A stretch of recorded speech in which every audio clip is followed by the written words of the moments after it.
Poddin My Noggin, hosted by cksimms, creating a platform to elevate, educate, and heal by creating a space where people can share their stories of struggle, triumph, and redemption.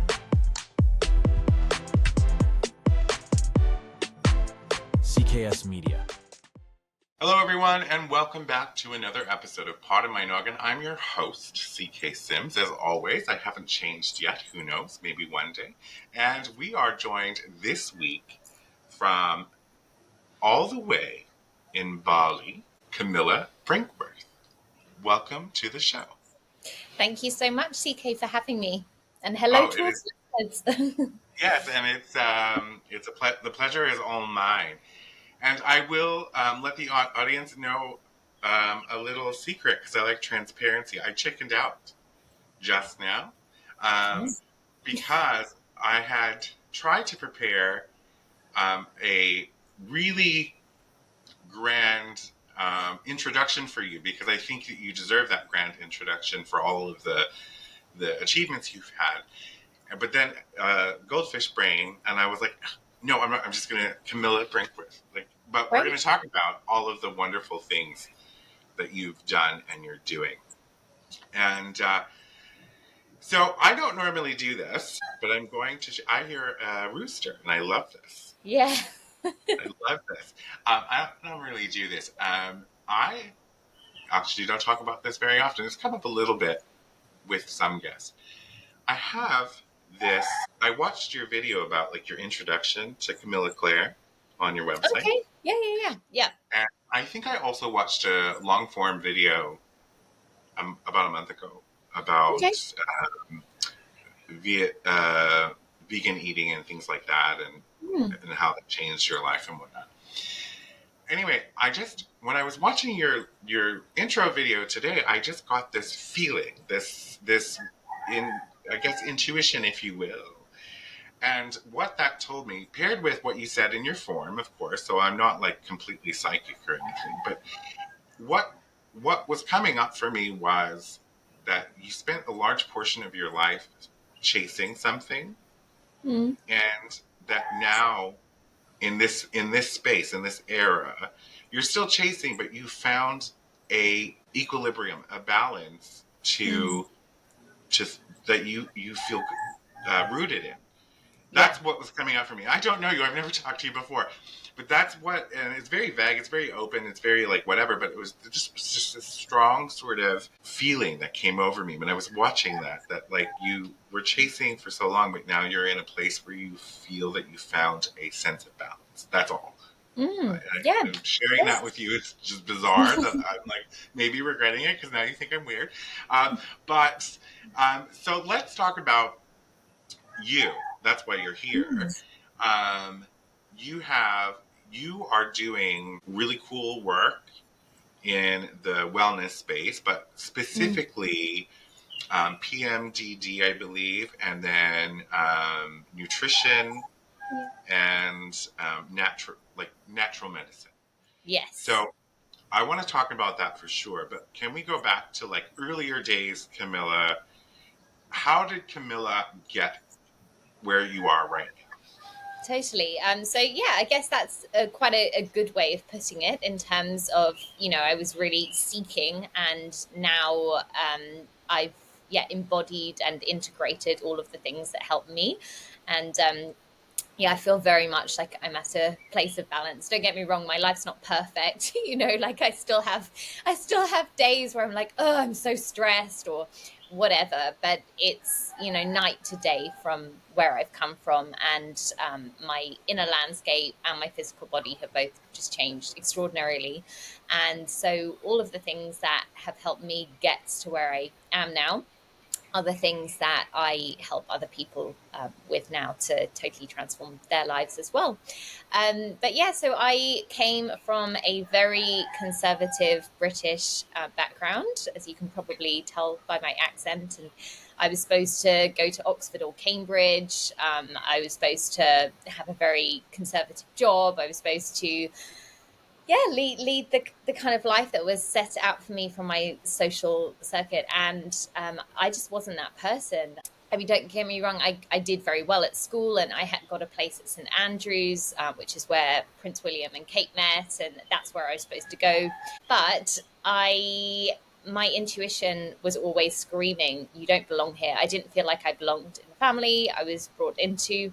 I don't feel like I belonged in that section of society either. And I was, from an early age, I was doing bizarre things like I remember I was probably about 7, kind of grinding up herbs in my back garden. I'm not sure grinding's the word, but whatever it was, putting herbs together to make a potion for my little sister. And I believed that if she drank this potion, that she would see unicorns. I wrote her a letter telling her this, and luckily my mum found it and confiscated it, and my sister's still alive. But I mean, if that's not She the may sign have of seen unicorns, though. yeah. Right? Like, she might Or have she been perfectly died. okay, and she Yeah. may have seen unicorns. Yeah, it's possible. But if that's not the sign of a future herbalist, I don't know what is. And I remember um like finding grass snakes that were dead and bringing them back in, and like trying to bring them back to life, and like getting eggs out of the fridge and putting them under a cushion and wanting them to hatch. Like, I was very into healing and transformation and magic and animals, which are all kind of things that I'm really doing now. And being 14 and doing moon ceremonies with my friend in my back garden, just things that were not in my social, Yeah. not in my family background whatsoever. So That we know of, right? yeah, oh yeah, look, I'm very, very, very certain there's a lot of magic in my family that's been stamped out. So we're um Irish background, my mum's side, and there's a lot of schizoaffective disorder running in my family. And many cultures, more ancient cultures, believe that schizophrenia is actually really when people have those gifts, but they haven't been healthily shown how to use them. And I definitely resonate with that as a concept. But yeah, so I developed all sorts of health problems. I was very, very unwell, very miserable as a child for many reasons that make total sense looking back. So yeah, I was very, very depressed from about age 12 onwards. And in my early 20s, when I was 19, I developed arthritis, but I wasn't diagnosed until I was 23. And then by 24, it was so bad that sometimes I couldn't hold a pen. I couldn't pinch my fingers together. I couldn't do the washing up. And I remember, like, it was more that I couldn't put on mascara. That was much more upsetting than being able to hold a pen when you're 23. When you were 19, if you were young, you wanted, that's important. Yeah, very important. Very, very important. And yeah, in my early 20s, I had, again, severe anxiety, depression. I was on medication, I think, when I was about 13 for anxiety. And then I was on antidepressants and beta blockers when I was 23 as well. Mm-hmm. And at both those points, I really didn't want to be alive, to be very honest. And yeah, it was through a path of finding things like veganism, from a health perspective, but also from a spiritual perspective as well, has actually been really, really life-changing. Kundalini yoga, and then further down the track, naturopathy, family constellations, and something I do a lot of now, which is called rapid core healing. And those are all things that came in at various points down the track. I have also overcome panic disorder. I've overcome PMDD, which is something I'm very, very passionate about helping other women with now. For the audience, can you let them know what that is? Of course, everyone needs to know what PMDD is, because no one's heard of it unless they're really far down the track with their symptoms. So PMDD, it stands for Premenstrual Dysphoric Disorder. And it's not, people think of it as a more severe form of PMS, but it's actually quite different, both from the perspective of how it presents, how the symptoms present, but also what causes it. So with PMS, it's generally about hormonal imbalance, and the symptoms are much, much more mild, and it's far more common.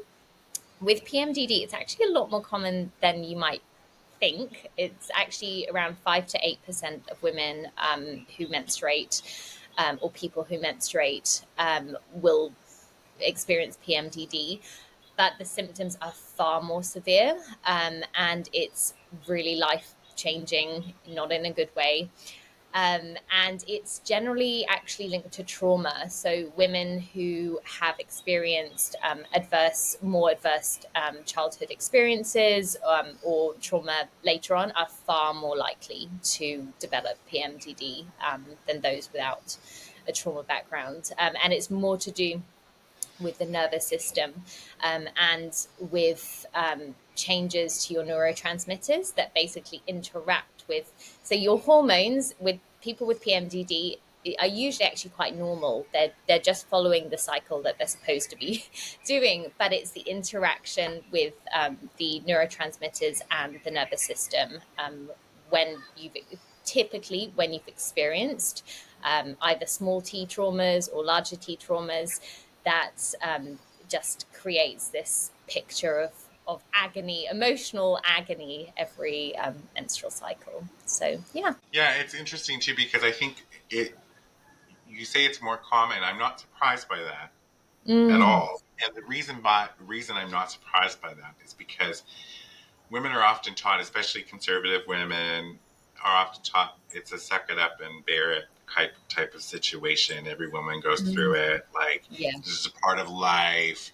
All of these particular sort of rhetorics that they're faced with from childhood onward. So it's not even something that sometimes women would actually know to seek No. Yeah. help with. Absolutely. No, and it's amazing how, unfortunately, it's so little understood by the medical industry as well. And unbelievable how so I had a great experience when I had PMDD, and I would never, because I'm a naturopath and I know how to treat things with natural medicine and nutrition now, and most of the time I would choose that treatment over the Western medical model. Most of the time, if I was in a car accident or I was having a heart attack, I'll be going to the hospital. But if it's something else, I wouldn't be. But anyway, I had to go. It was during COVID time, and I had to get something, and I disclosed to the male doctor, the male GP, that I had PMDD, and he actually clearly didn't know what it was, and he mislabeled it as PMT, which is like an outdated label for PMS. And he told me that I was very lucky that my boyfriend put up with me with my PMT. So, Oh boy. Yeah. So also not surprised no. by this, right? And I mean, I think it just goes to show the break in the system is because, like, I think when was it, in the 90s that they started extending test trials to women? Yeah, It's yeah, so yeah, yeah, late in the yeah. game, so we're not decades into research that's focused on women, or trials that have been focused on women, the response from women. Like, so it is mind-boggling. It really is. Seeming they Yes. make up half of our, I think a little bit more than half of our population, actually. Yeah. And like, these are the people who carry you into this life and Yes. care for you and all of these things, and you treat them like such garbage. And Yeah. it's very upsetting. But It not to is. get off on a whole feminist sort of tangent, Yes. because I could spend a lot of time there. Um, so like, what I wanted to go back real quick Yeah. to little Camilla in the yard. I just loved that. And like, so when you said conservative family, you don't belong here, all of those things, like it's there's so many parallels, I think, with my own experience, because that is exactly who I was growing up. No, I wasn't mixing herbs, but I was casting spells. Yeah.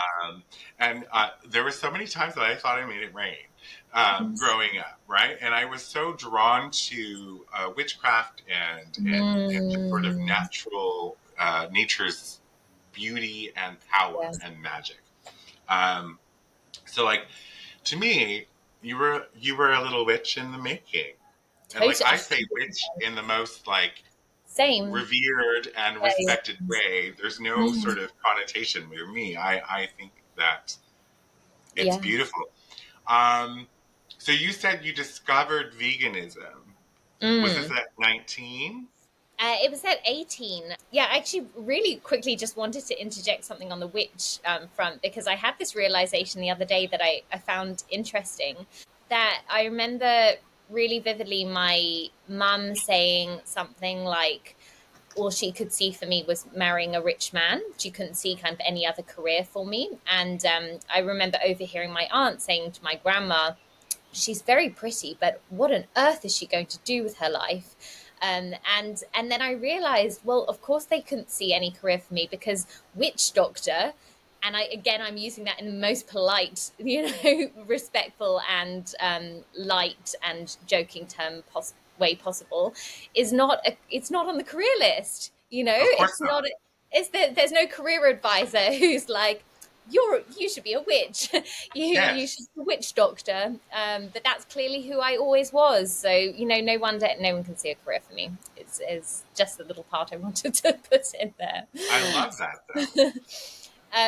But yeah, so with vegan, my family, even though my parents were super, super, super academically bright, they definitely didn't know much about nutrition, or chose not to. And I think they tried their best. They were drilled, it was drilled into them, as it was for everyone. You have to eat meat for protein, you have to drink milk for calcium. And, so they certainly ensured we had both of those things. But, the food that I was served as a child was things like microwave chips with a piece of battered chicken with like one boiled vegetable. And so I think that certainly, aside from the disconnection I experienced with my family, that certainly tied in hugely to why I was experiencing depression at 12, because clearly I was malnourished from a a micronutrient perspective. But yeah, so I had never heard of vegans. I'd never heard of that as a concept. I'd heard of vegetarians. I thought they would be slightly weird people, which is, I think, what most of us were taught to think. But I was 18, and I met this lady. Her name's Kate Magic. She's still a friend of mine now. And she was unlike anyone I'd ever met, coming from this super conservative, fancy background. There's this lady, covered in tattoos, and she's like glowing. I'd never seen anything like it. I'd never seen somebody who actually looked healthy before, to be really, really honest with you. And I hadn't realized that until I saw her. And she was the healthiest looking person I'd ever seen. And I was like, whatever she's doing, I want that. And it turned out she's been raw vegan since 1989. And I think it's very fortunate that she was the first vegan I ever met, because if I had heard of the concept vegan and met other vegans, there's this often people grow up having this idea that vegans are all malnourished, that they're very unhealthy looking, and it's a very unhealthy diet. But my first experience and impression of a vegan was this woman that I've never seen, anyone look so healthy before. And so, I certainly didn't go vegan overnight. It took me, I think 24 was when I went vegetarian. 27 was when I went vegan. But the amazing thing was, so my experience delving into that path was, so like I said, I was on antidepressants when I was 23. I went on Kate's raw vegan cooking course in Iceland, and while I was on antidepressants, and I was a nightmare on antidepressants. I was literally having to sleep the whole time. It was crazy how drowsy I was, and I put on so much weight, and I was just completely out of it. But I went on her raw vegan cooking course, and I came back and I juiced a liter of green juice every day, and I was off my antidepressants within a month, and I've never ever been back on any medication like that ever again. And so the green juice brought me back to life. And then when I went vegetarian, the arthritic pain reduced by about 50%. And when I went vegan, I woke up after 2 weeks of being vegan and I was like, hang on, there's no pain in my neck. And I'd had that pain, since I was 19, and it's never come back. So yeah, I Excellent. accidentally reversed my arthritis through going vegan. I love this, and a great place to take a break. We're going to be right back, everybody. Partner today with cksimms and Poddin My Noggin to get in front of an audience that cares. You will be supporting mental health stories, tales of resilience, and uplifting content, aligning your brand with bringing goodness, authenticity, and kindness front and center.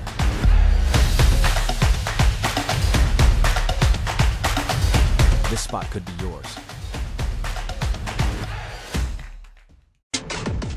Do you have a story of struggle and resilience? One that you want to share with others and possibly help someone through their own struggles? Find the link in the show description and fill out the guest form today.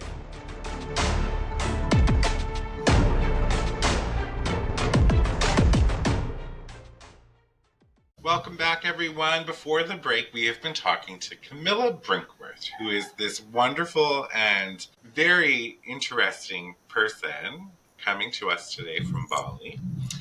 We talked about her previous life and sort of what brought her, very high level, mind you. I'm sure there's many things that we could spend hours and hours with talking about, but that brought her to where she is today. So you just told us that you accidentally reversed your arthritis with a raw vegan diet. Is it so? I am raw now. I say I'm raw. I'm vastly raw now, but I wasn't raw when I reversed the arthritis. I was just vegan.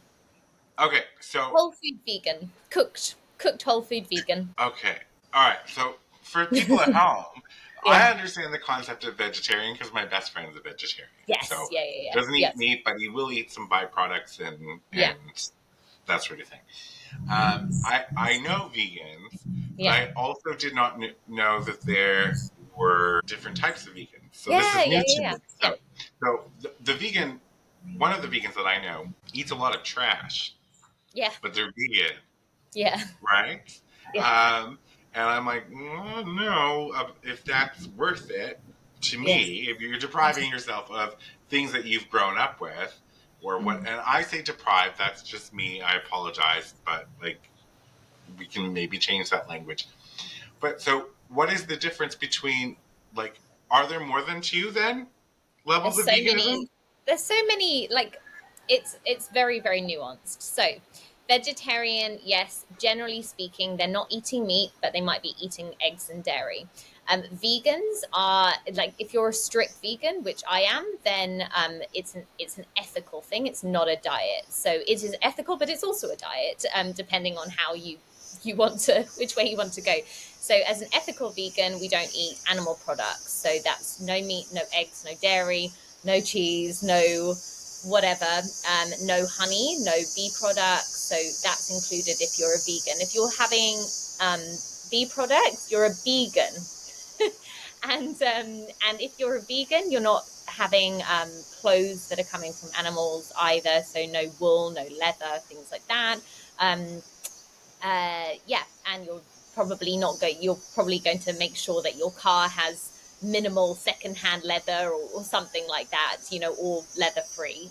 Yeah, so those are those considerations, and we don't live in a perfect world, so it would be very, very hard to be kind of sitting around being like, my phone has something in. So most people aren't kind of going that extreme, but all the power to them if they want to. A lot of money, unfortunately, is made with animal products. Cash as well often contains animal products. So, you could go really far with this. So that's the ethical base. Then we've got the dietary component, and the diet could be anything. You could be a junk food vegan. You could eat like chips and Coca-Cola all day. That could be your diet, and you're not going to be very well and do very well with that. You could then probably, unless you're invincible. And then the whole food plant-based, which is the first one that I went to, would generally be based on whole grains, beans, fruits, vegetables, nuts, seeds, and a lot of that would be cooked, but you might include some raw foods as well. And then another type is raw vegan, but raw vegan can look like so many different things and give very different health outcomes depending on how you do it. And now I am predominantly raw, which means that the vast majority of my calories and food is fruits and vegetables. So I have like, Uncooked? huh? Uncooked. Un- Yes, that's right. Uncooked fruit. Uncooked. That's the, yes. That's the caveat. So when I say predominantly raw, the only things I'm really having that's cooked is like occasionally like a side of quinoa or a, what else? Yeah, a side of quinoa, a side of brown rice, something like that. You know, like a small something that's cooked and still very, very healthy. But yeah, the vast majority of my food is all fruits and vegetables. So I get most of my calories and lots of vitamins from fruit, lots of hydration, lots of antioxidants, and then I get most of my minerals from and other vitamins as well from greens. So I eat like a chimpanzee, basically. But don't you have to eat a lot of that to get Yeah, everything what you need? yeah, a So lot. are you literally just like always, Always eating. Yeah, always? and well, yeah. Look, I actually. What's funny is I've been doing raw for like 2 years. No, sorry, that's not true. A year and a half. And what I found, so it's such a different way of eating. It's firstly, it's one that I can really only afford to do living in Bali, where I can get like crazy amounts of organic produce for nothing. Um, but I like it takes a lot of yeah, I guess experimentation about how this is going to work for you because it's just such a different way of eating. And what I found was that I've intuitively really started eating like chimpanzees. So I do my feeding at the beginning of the day, and then I take a little break, and then I end up eating a bit more, and then I stop. I stop eating by 4, and so do chimpanzees apparently. So yeah, and chimpanzees, the vast majority of their diet is in the natural habitat would be like half fruit, half leafy greens, and then there's small amounts of other things, including like a really small amount of insects, but they can actually go for weeks without having insects, or months without having insects. So I imagine that's because of the B12 necessity, but as a human, I have B12 supplements. So Yeah. yeah, And so there's no natural B12.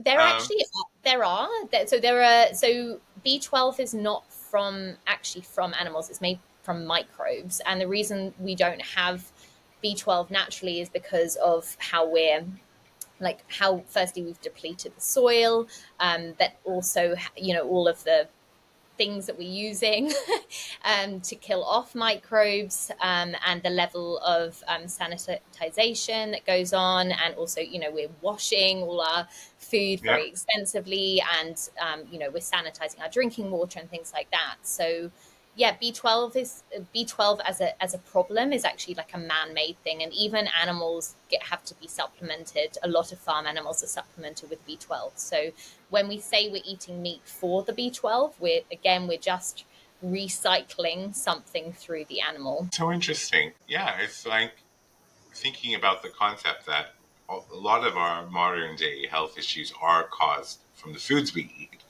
And a Yeah. lot of the reasons the foods we eat are causing these issues is because of the processes that we have put in place to Yeah. make a stable grain, stable sort of similar shaped tomato, Yes. Yeah. all of those particular things, right? They impact like how we receive our foods. Mm. That's fascinating. So I want you to say it because when you said it earlier, I loved how you said it, but I don't think I can do it. So you have a BHSC in, Yeah. Naturopathy. love this. Love this. So I'm Canadian, right? So Oh, nice. I Yeah. think So I say naturopathy. Yeah, no, I say naturopathy. But people, When you say it, it sounds like it was written. Like that, when you think about it, like you, oh my gosh, I love it. Naturopathy. naturopathy, yes. I love how you say that. Naturopathy. I want to say that from now on. So you have 7 years in naturopathic.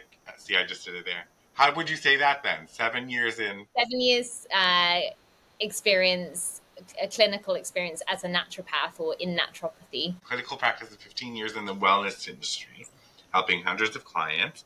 You have a BHSC in naturopathy Yes, from Sydney. Your grad cert human nutrition, that's what yes. you have from Melbourne. You have I'm reading it out now because I think it's Okay. fantastic. Systemic family constellations from Australia.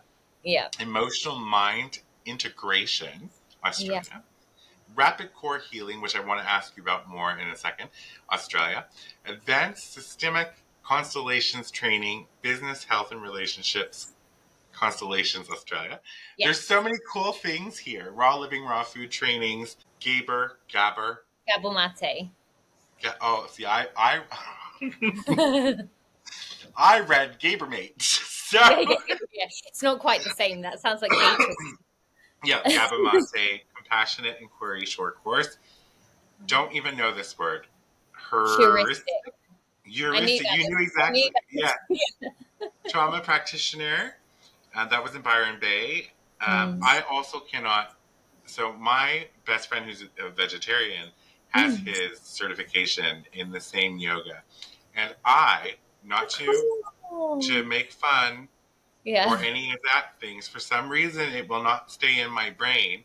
And when I literally go to say, I'm like, what should I do? In the cunnilingus Yeah, yeah. yoga. I Yoga. knew that's where you were going. Yeah. Yes, and that's how my brain receives it. And I'm like, that's not it. So No. Kundalini, Kundalini. Yes.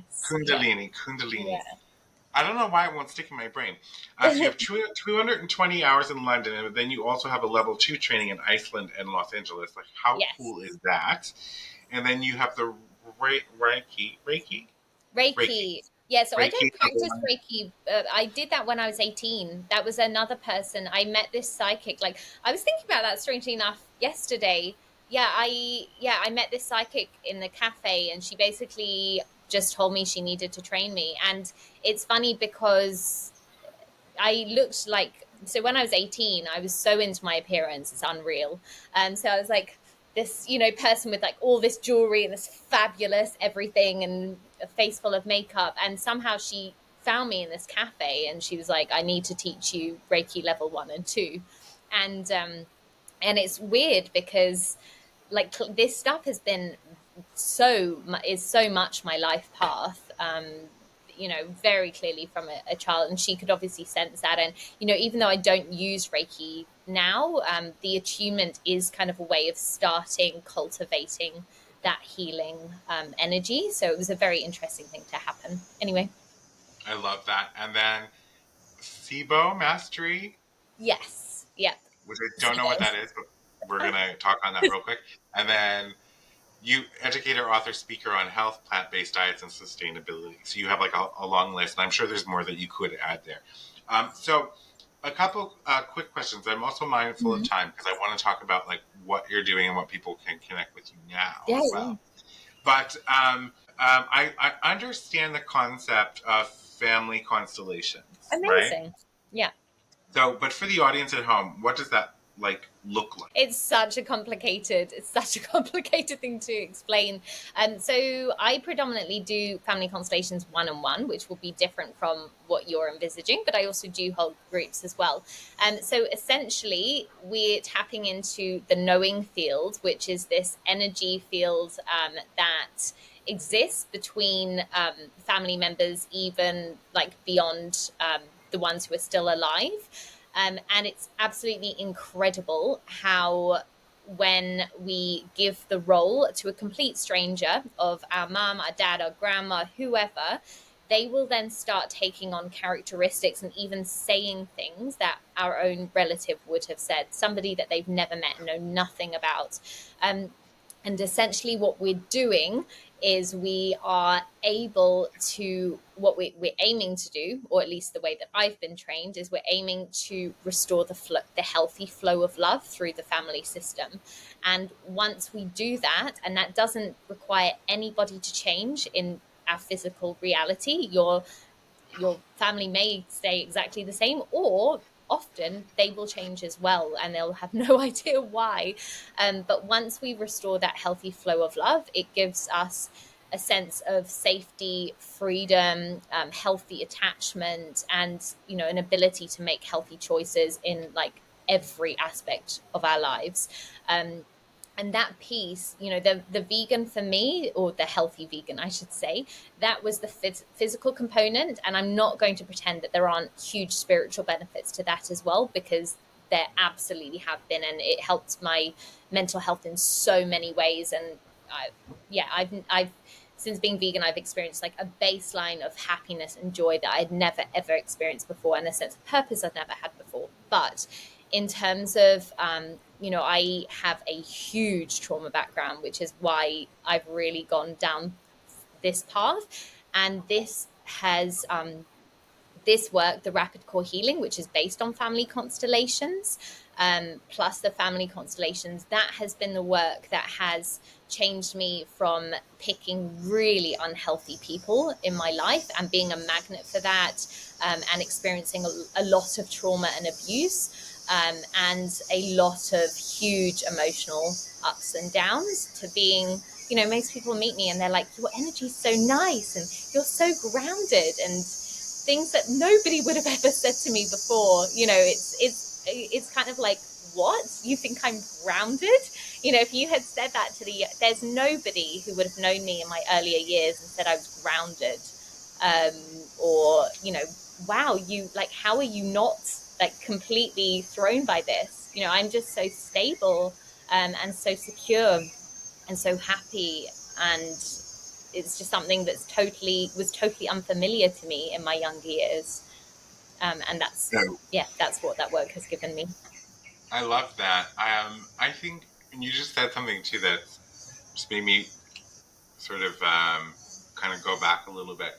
When you first experience joy, like real joy, it is like a marker in your life when things change. Because oftentimes growing up, I didn't experience joy.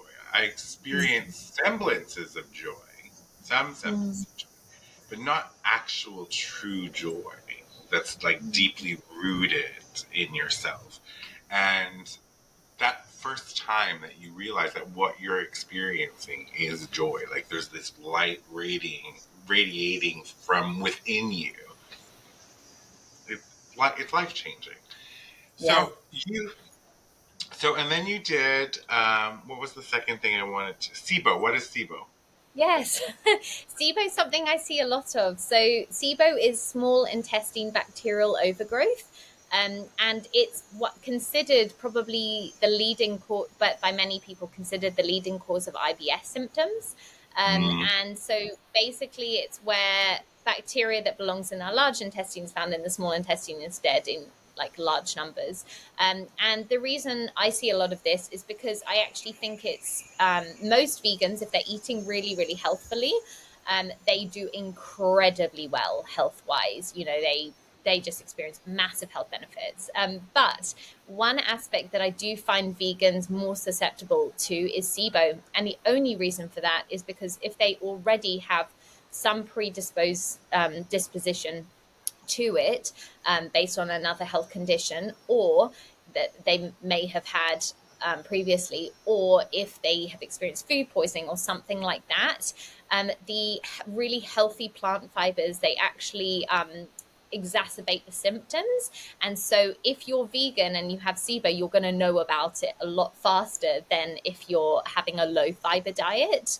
And so I would say when people switch to like a meat heavy diet and they feel better, it would be because they had something like SIBO going on. And that is not the answer for long-term health, to do that, to deprive the body of fiber. but it does give short-term relief. And most healthcare practitioners have no idea how to work with SIBO in a vegan-friendly way, but I do. And so I've worked with many people to take them from having, severe diarrhea or like diarrhea constipation diarrhea constipation back and forth, to being and severe bloating and everything like that, to being able to eat all of those really healthy foods again and not experience any of those symptoms. So it's not that being vegan causes SIBO, it's going to let you know about it much faster. That makes sense to me. Okay, so now you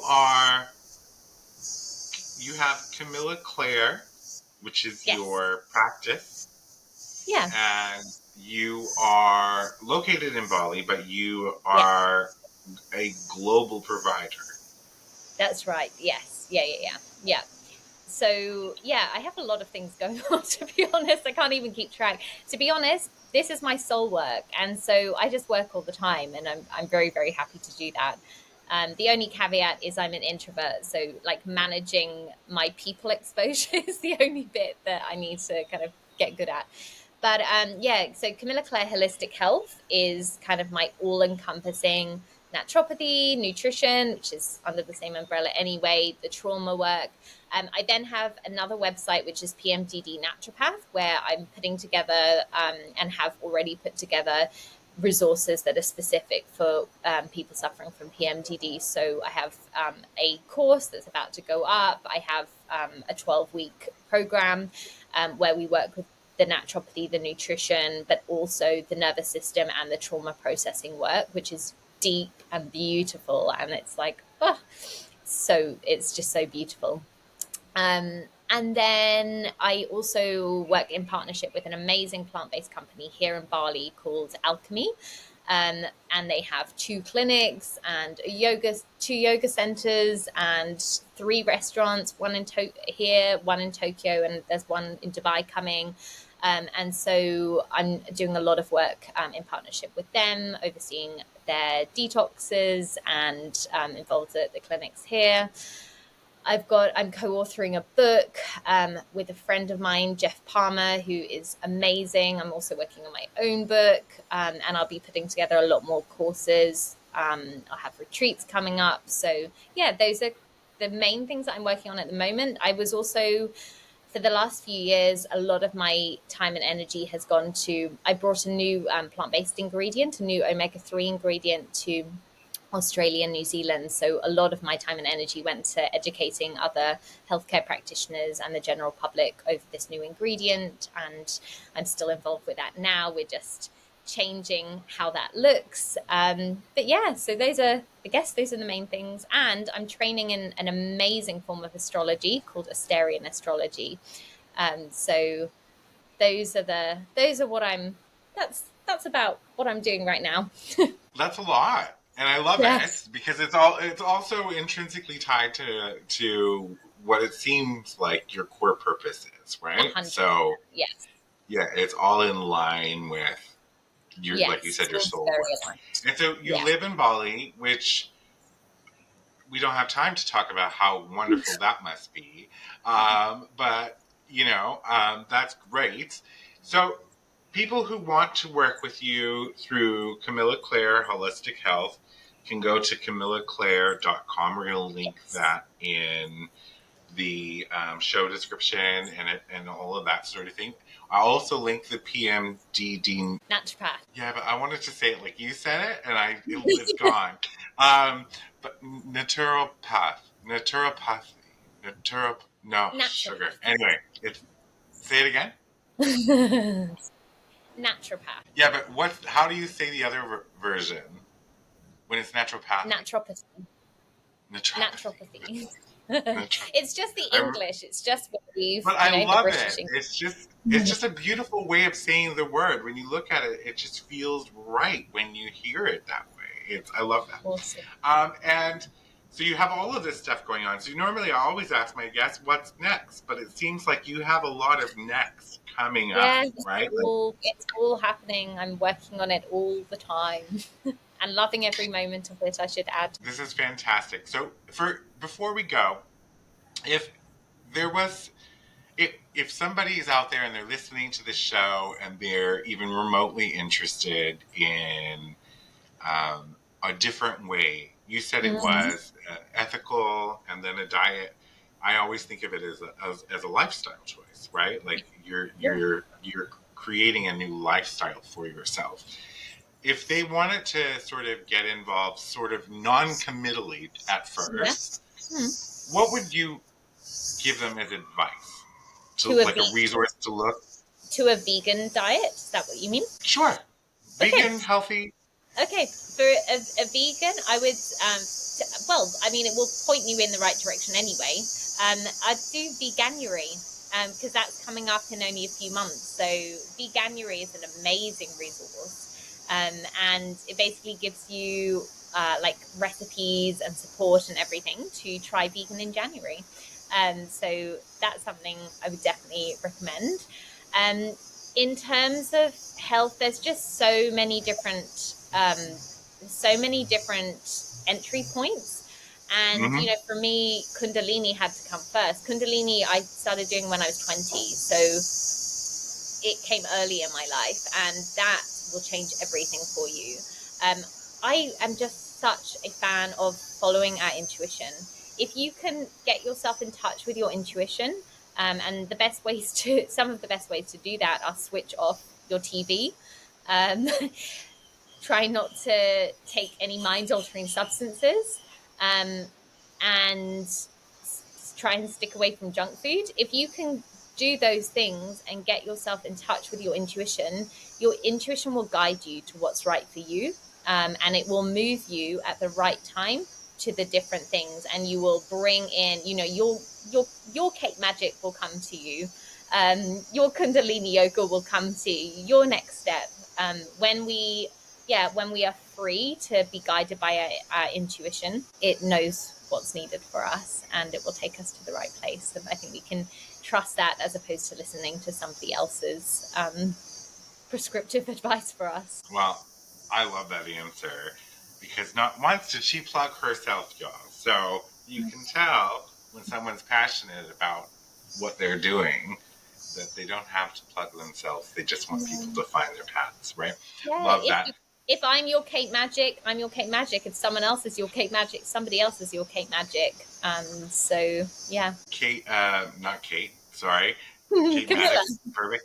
Camilla, thank you so much for being a guest on the show. I really thoroughly loved this conversation.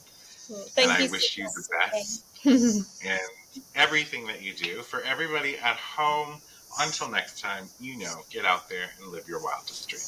For media and sponsorship inquiries, email info@cksimms.com or visit cksimms.com and fill out the contact form. Be sure to subscribe so you don't miss an episode. A new episode airs every Saturday. CKS Media.